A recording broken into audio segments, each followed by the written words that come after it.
My name is Nadia, and I'm 32 years old. I've always been driven by a passion for innovation and entrepreneurship. Growing up in Kingston, I saw firsthand the impact that small businesses could have on local communities. My idea was born out of a desire to bring people together, to create a space where creativity and culture could thrive. I called it Rhythm Flavors, a fusion of music, food, and art that would showcase the best of the Caribbean. I spent countless hours perfecting the concept, researching the market, and building a team. And then I met Rohan, a fellow entrepreneur who seemed to share my vision. We shook hands, and I thought I had found a partner who would help me bring my dream to life. Little did I know, Rohan had other plans that would change everything and leave me fighting for what was rightfully mine. I met Rohan at a business conference in Kingston. He was charming, confident, and seemed to know exactly what he was doing. We struck up a conversation about my idea, Rhythm Flavors, and he was impressed. He offered to help me get it off the ground, and I was hesitant at first, but he seemed genuine. We started meeting regularly, brainstorming ideas and working on a business plan. Rohan was always prepared, always had a solution, and seemed to be on the same page as me. I started to trust him, to rely on him. One day, he suggested we formalize our partnership, and I agreed. We drew up a contract, and I didn't think twice about it. I was too caught up in the excitement of finally bringing my idea to life. Rohan started taking more control, making decisions, and speaking on my behalf. I let him, thinking he had my best interests at heart. But looking back, I realized I was giving him too much power. As time went on, I started to notice little things that didn't add up. Rohan would make decisions without consulting me, and then tell me it was for the best. I brushed it off, thinking maybe I was just being paranoid. But the more we worked together, the more I felt like I was losing control of my own idea. And Rohan seemed to be getting more and more comfortable in his role as my partner. I should have seen the signs, should have known better.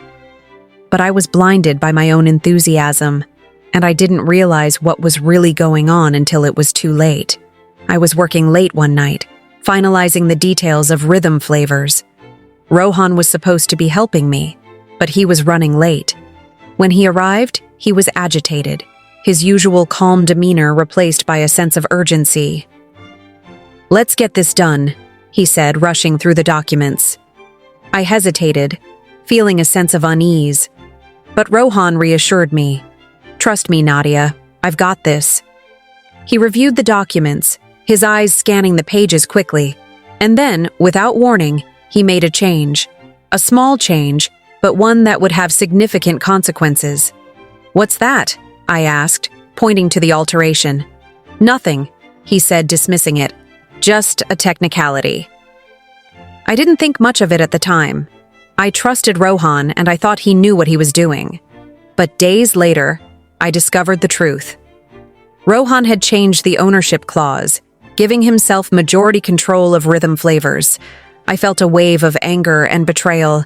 How could he do this to me? "Rohan, what's going on?" I demanded, showing him the documents. He shrugged, his expression nonchalant. "You didn't read the contract carefully, Nadia. You're not as business savvy as you think you are." I was stunned. The words cut deep, and I knew I had to take action. But I had no idea where to start. I confronted Rohan in his office, the documents shaking in my hand. "You changed the ownership clause," I accused, my voice firm. Rohan leaned back in his chair, a calm expression on his face. "I did what was necessary," he said. "You're not ready to run a business like this." "You're trying to take control of my idea," I said, my anger rising. "It's not your idea anymore, Nadia," Rohan said, his voice cold. "It's ours now, and I'm the one who's been doing all the heavy lifting." I felt a surge of indignation. "That's not true," I said. "I'm the one who came up with the concept, who worked tirelessly to make it a reality." Rohan shrugged. "Ideas are cheap, Nadia. Execution is what matters, and I'm the one who's executing." I couldn't believe what I was hearing.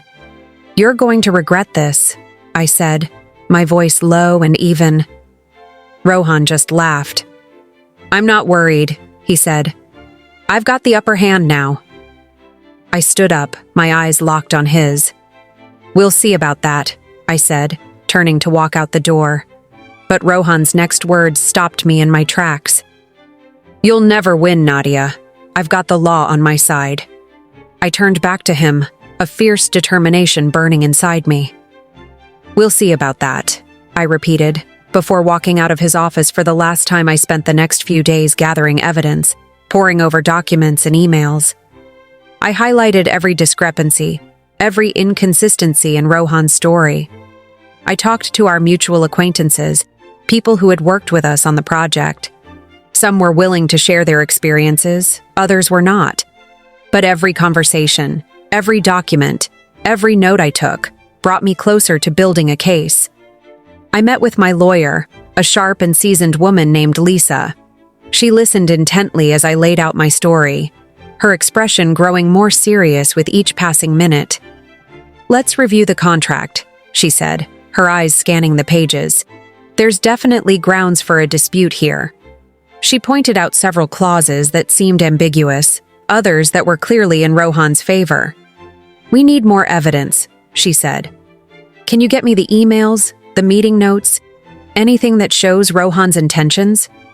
I nodded, already knowing what I had to do. I spent the next few days digging through archives, searching for any shred of evidence that could support my claim. And then, I found it. A series of emails between Rohan and a potential investor, discussing the project and his plans to take control. I sent the emails to Lisa, who reviewed them carefully. "This is good," she said. "This shows intent. Let's build on this." Together, we started to build a strong case, one that would show the court Rohan's true intentions. We worked tirelessly, gathering evidence and preparing for the battle ahead. As the days turned into weeks, our case grew stronger. We were ready to take on Rohan, to fight for what was rightfully mine. The question was, would it be enough? I walked into the meeting room, Rohan already seated across from me. Lisa stood beside me, a stack of documents in her hand. "Let's get down to business," Lisa said, her voice firm. "We've reviewed the contract, and we believe you have breached the agreement." Rohan raised an eyebrow. "I don't think so," he said. "We have evidence," Lisa said, laying out the documents. "Emails, meeting notes, testimony from witnesses. It all points to one thing. You plan to take control of Rhythm Flavors from the beginning." Rohan's expression didn't change, but I could see the faintest glimmer of concern in his eyes. "This is all just a misunderstanding," he said. "No, it's not," I said, my voice firm. "You took advantage of my trust, my partnership. You tried to steal my idea." Rohan shook his head. "You're being dramatic, Nadia. Let's talk about a settlement." Lisa leaned forward. "We're not interested in a settlement. We want justice. We want the court to decide what's fair." Rohan's face darkened. "Fine," he said. "Let's take this to court. I'll show you what I'm capable of." I stood up, my eyes locked on Rohan's. "I'm ready," I said. "Let's do this." The battle for Rhythm Flavors had begun. The courtroom was packed, the tension palpable free. The tension was high. Rohan and I sat on opposite sides, our lawyers standing before us. The judge entered, and the proceedings began. Lisa presented our case, laying out the evidence and testimony. Rohan's lawyer countered, trying to discredit our claims. The judge listened intently, her expression unreadable. After hours of deliberation, she finally spoke. "It seems clear that Rohan did indeed breach the contract and attempt to take control of Rhythm Flavors without Nadia's full knowledge or consent." Rohan's face fell, his eyes wide with shock. The judge continued, "Based on the evidence presented, I rule in favor of Nadia. Rohan, you are hereby ordered to relinquish all control of Rhythm Flavors to Nadia." I felt a rush of relief and vindication. I had fought for my business, and I had won. Rohan's face turned red with anger, but I just stood up, a sense of closure washing over me. "It's over," I said to Lisa, a smile spreading across my face. Lisa smiled back, her eyes shining with satisfaction. "You did it, Nadia. You fought for what was yours, and you won." As we walked out of the courtroom, I knew that this was just the beginning. I had a business to rebuild, a dream to realize, and I was ready. I walked out of the courtroom, the weight of the battle finally lifting off my shoulders. Lisa stayed by my side, guiding me through the next steps. "We need to finalize the transfer of ownership," she said. "I'll handle the paperwork." I nodded, my mind already turning to the future. I had a business to rebuild, a dream to realize. Rohan's lawyer approached us, a somber expression on his face. "Rohan will appeal," he said. I shook my head. "He can try, but I've won. The court has spoken." The lawyer nodded. "I'll advise him to comply." As we walked out of the courthouse, I felt a sense of liberation. I was finally free to pursue my vision, to build the business I had always dreamed of. Lisa turned to me. "You did it, Nadia. You fought for what was yours." I smiled, feeling a sense of pride and accomplishment. "I couldn't have done it without you," I said. Lisa smiled back. "You're a fighter, Nadia. You never gave up." I took a deep breath, the city stretching out before me. I knew there would be challenges ahead, but I was ready. I had fought for my business, and I had won. Now it was time to build it into something amazing. The road ahead was long, but I was ready to take the first step.